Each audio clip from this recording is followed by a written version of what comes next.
चलो let us start with new ऐसे ऐसे 710 क्या है, comparative information, corresponding figures and comparative financial statements.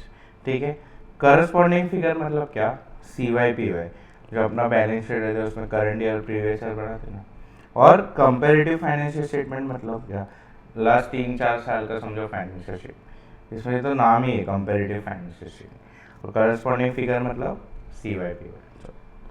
अभी इसमें एक ही क्वेश्चन है, क्या है, पहला तो has inform audit that the at the time of corresponding do not refer to the corresponding figures except in the specified circles, what are those exceptions are.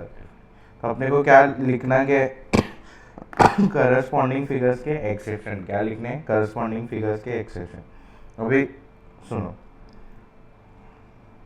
अगर last year qualified opinion था मतलब adverse या क्यूएडी, ठीक है, तो ये साल अगर मॉडिफिकेशन अगर अनरिजॉल्व रहा, क्या अभी भी अनरिजॉल्व है, तो करंट पीरियड फाइनेंशियल स्टेटमेंट में हम लोग उसको मतलब अभी कंसिडर करेंगे। ठीक है, तो क्या करेंगे, कैसे करेंगे, refer both current and current year figures and corresponding figure उसके डिस्क्रिप्शन में, और उसका possible effects of, possible effect actual नहीं है ना, possible effects of unresolved matter on comparative. तो क्या देखेंगे भाई, पहला तो क्वालिफाइड ओपिनियन दिया था लास्ट ईयर और अभी भी अनरिजॉल्व है, तो क्या करेंगे, ये साल के लिए कंसिडर करेंगे, कैसे, दोनों रेफर करेंगे, करंट ईयर का और प्रीवियस ईयर का, और पॉसिबल इफेक्ट्स अगर कुछ अनरिजॉल्व की वजह से तो उसको आइडेंटिफाई करेंगे। ठीक है, अगर मटेरियल मिसस्टेटमेंट था और लास्ट ईयर तुमने कौन सा दिया था, अनमॉडिफाइड ओपिनियन, कौन सा दिया था, अनमॉडिफाइड ओपिनियन, तो अनमॉडिफाइड ओपिनियन दिया था, तो ये साल अपन इम्प्लीकेशन कंसिडर करेंगे और फिर क्वालिफाई कर देंगे अगर लगा तो।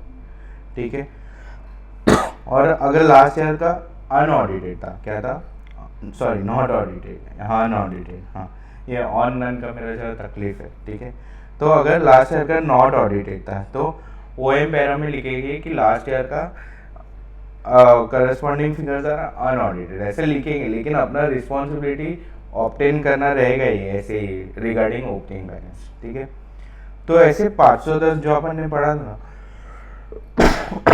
510 दो ही चीज़ में आते हैं भाई, या तो पिछले साल ऑडिट नहीं हुआ था, या तो हम पहली बार ऑडिट कर रहे हैं। ठीक है, या तो मतलब प्रीडेसेसर ऑडिटर ने ऑडिट किया, और 710 क्या है, करस्पॉन्डिंग फिगर के ऊपर है। ठीक है, तो अगर मॉडिफाइड था और अनरिजॉल्व है तो करंट ईयर में अपन इम्प्लीकेशन देखेंगे, सिंपल में बोलो तो, और मटेरियल मिसस्टेटमेंट है और लास्ट ईयर अनमॉडिफाइड दिया था, तो ये साल देखेंगे, अगर क्वालिफाइड देना है तो देंगे, और अनऑडिटेड था तो ओ एम पैरा में लिखेंगे और क्या करेंगे, ऑब्टेन करेंगे ऐसे ही रिगार्डिंग ओपनिंग बैलेंस। ठीक है, अभी ऑडिट प्रोसीजर क्या परफॉर्म करेंगे 710 में, तो डिटरमाइन करेंगे whether that financial statement include that comparative information, और क्लासीफाई जो है वो अप्रोप्रिएटली है।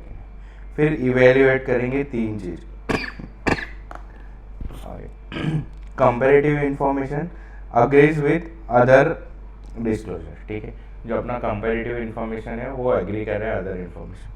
फिर अकाउंटिंग पॉलिसी कंसिस्टेंटली फॉलो, और अगर कुछ चेंजेस है तो एडिक्वेटली डिस्क्लोजर, और डाउट ओवर एग्जिस्टेंस है तो क्या परफॉर्म करेंगे, एडिशनल ऑडिट प्रोसीजर। ठीक है, और लास्ट में डब्ल्यू आर ऑब्टेन क्या कर लेंगे, डब्ल्यू आर। 4 पॉइंट के ऑडिट प्रोसीजर,